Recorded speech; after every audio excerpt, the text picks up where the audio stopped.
kananay. Ang kayo na yung papapintas no, rumuwar kayo. May balod ko nang itan na giti napipintas.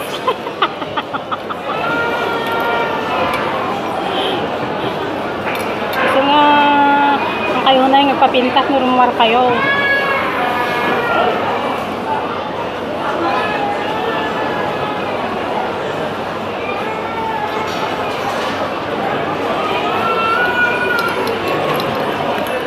Kung kunaklao,